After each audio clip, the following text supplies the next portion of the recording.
Hi, I'm Eric, And I am Joe. and welcome to Beanbag Saturday. So, Valentine's is coming up here shortly, Very shortly. and people either love Valentine's Day or they hate it.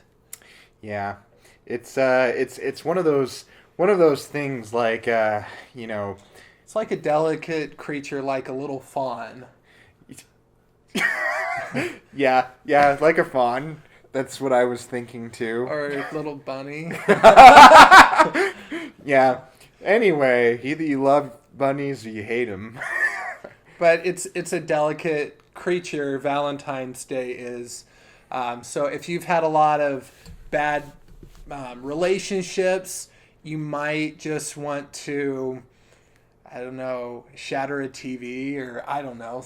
Well, probably something related to Valentine's Day. Yeah, And then you might need mental help. Go see a therapist. yeah. So our show today is not really going to be so much catered to the 1% that actually have somebody out there. Just kidding. Yes.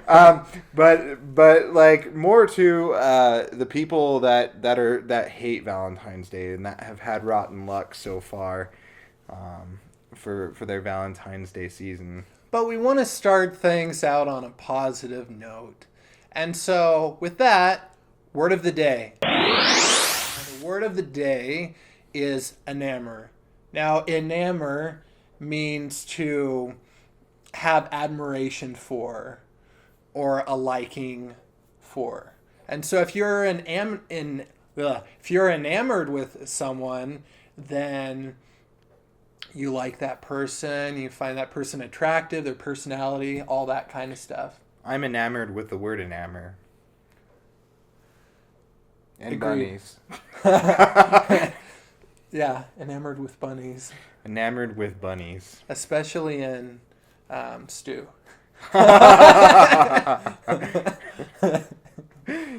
Sorry to the vegetarians out there. And vegans. It's okay. We make fun of everybody.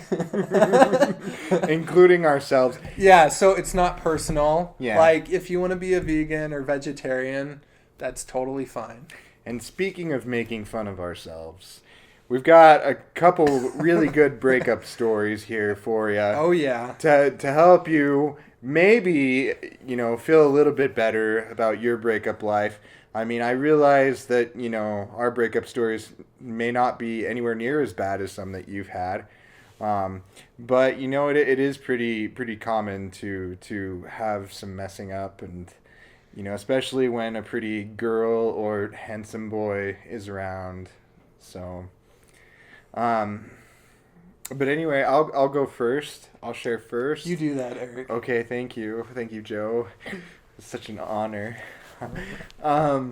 So several years ago, when I was still like a teenager and stuff, and I was like in that like teenager phase. Raging hormones. Yeah, and there's this girl. She was like way cute, and I remember like as a kid, like she used to kick me under the desk and everything, and like whatever. Anyway, for me that was hot. It's like, man, she's got some legs. And so on I was about ready to move from Arizona, and I decided, hey, I'm gonna like use this opportunity to finally express my love for this girl and stuff, and being the cool middle school student that I was, okay, first of all, a little bit of background first. Go to the background. The background. Background. The background. It goes background. So her friends like one day tell me in class, they're like, Eric, Brooke likes you. And I was thinking, yes, this is it. I bet you did that exact thing too. I probably went home and danced, like, And it was great, like I got lots of exercise from all my dancing. And anyway, so I worked up a lot of courage and I looked up her number in the phone book. And so, like I was too scared to ask her. I was a little like pansy when I was a teenager. So I looked up her phone number and I called her up and I was like, "Hey, so your friends told me." Oh, by the way, I might want to like say this beforehand. I had to watch Dragon Ball Z for like 2 hours to get the courage to call up this girl. It was ridiculous. My cousin's like, "Oh, come on, Eric. Just go ahead and call her." And I was like, "No, one more episode and I think I'll have the courage." So, so anyway, I call her up and I said, "So your friends, they tell me that you like me," because I couldn't think of anything else to say. And as it turns out, you have to start somewhere. And she said, "No, that was a joke." And, like it's hard to follow that statement up. You say, well, you're a joke too. my heart was too crushed to come up with any crushing rebuttal. So I just said, "Well, that's great. I guess I'll see you in class." And I hung up the phone. And that was a sad day. And she's still single to this day. Don't date her. Have you been stalking her? No. But yeah, so back in the day, that's what happened.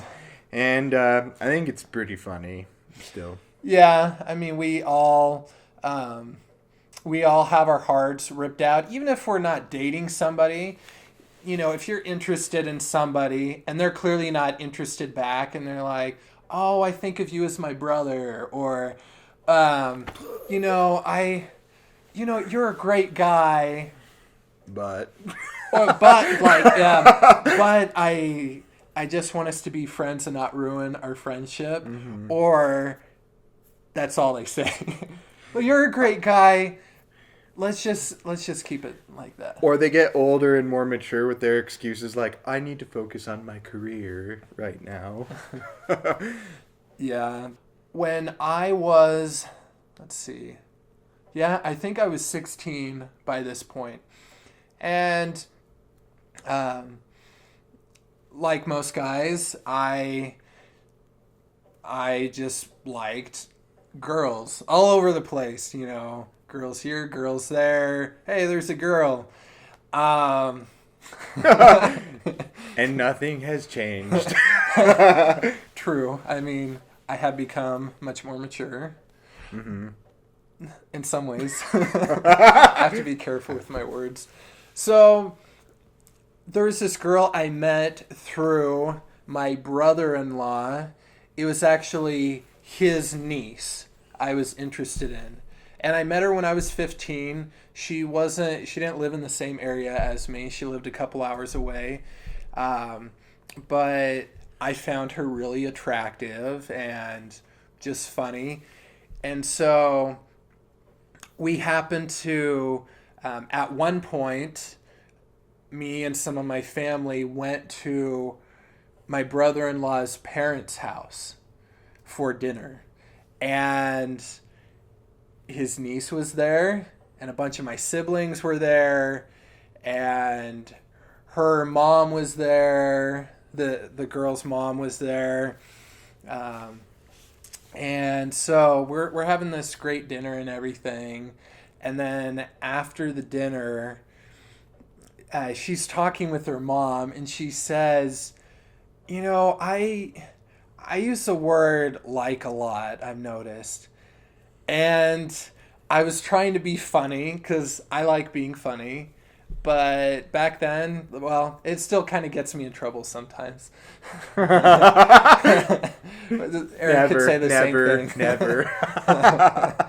So I was like, well, let me think of something funny to say, and like, I like you, but yeah. And so I blurted out and said, I like it when you say like a lot. It really turns me on. And she's just standing there and she's like, and she's turning bright red and she doesn't say anything, which makes me feel even more worried. I'm like, oh no! That was stupid, Joe. Bad Joe. Bad Joe. If only the bad Joe voice would have come in your head before saying that. Yeah, and it gets worse. A bunch of my siblings overheard me say that to that girl. And so on the car ride home after the event, they repeated the phrase over and over again. I was like, oh, I'm so stupid. She's going to think I'm so stupid now, and my family's not helping.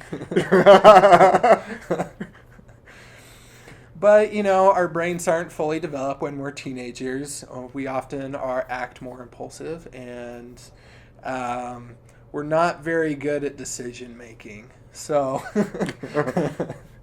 What are you talking about? We're perfect decision makers when we're teenagers. Spray paint can experiment. When I lit the spray paint cans on fire. Yeah, that was... Anyway, that's another story. So we're going to get to this list that we have prepared. And we got this from a few different sources online. I think one of them was jokesforus.com. And do you have that list? It's over there. It's over there. Okay. Ignore the comic sketch of you. Just kidding. Oh. That's from well, you'll find out. Okay. So these are not pickup lines though. This is breakup lines. In case you need to break up for Valentine's Day. I actually had a teacher once tell me that the best times to break up with a girl or guy is right before Valentine's Day and right before Christmas, because then you don't have to spend any money on them. Yeah, that being said, obviously it's not going to be good for them. It goes one way. Yeah, but it's great for you, and that's what we care about. We're in it for us. Yes. Okay. So we're going to go back and forth and mention these. We got about 20 of them. So first one. Is it hot in here, or is this relationship suffocating me? Do you believe in love at first sight? How about misery after 3 years? You're perfect in every way, just not for me. You deserve better, and so do I. I wish I could say you're the most special person in the world, but you're not. You're not Mr. Right, just Mr. Right now. That's terrible. This isn't easy, and neither are you. Let's break up. Our relationship is like doing push-ups on your knees. It's just not working out. Brett could disagree with that.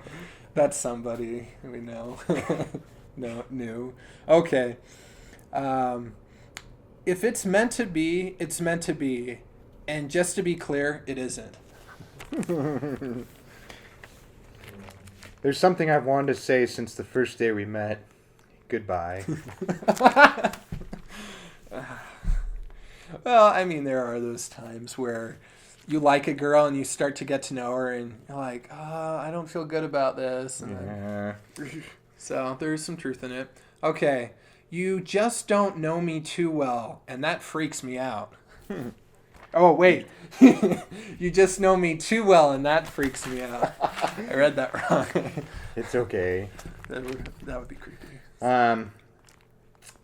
This is a couple girl boy conversations.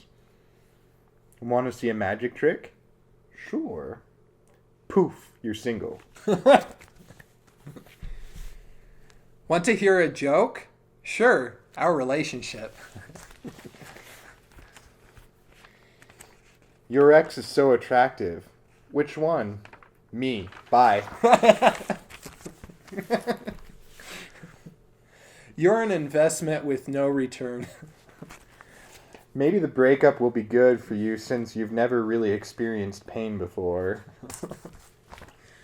Yeah. The problem with our relationship is we're in a relationship.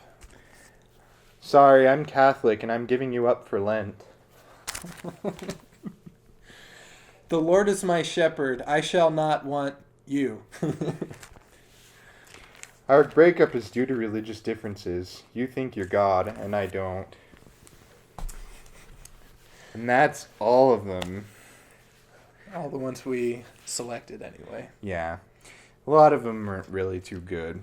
But we spared you all the boring ones and just kept the very best for you. Oh, absolutely. Yes. Now comes the best part of our show. Yes. This isn't the end. Yes. This isn't the end. This is the part where we're going to break some hearts in honor of Valentine's Day. We've had our hearts broken, and now you can join us in breaking multiple hearts. Yeah. So we thought you'd want to break at least one heart with us today. So we got this giant heart pinata, and we're going to beat the crap out of it.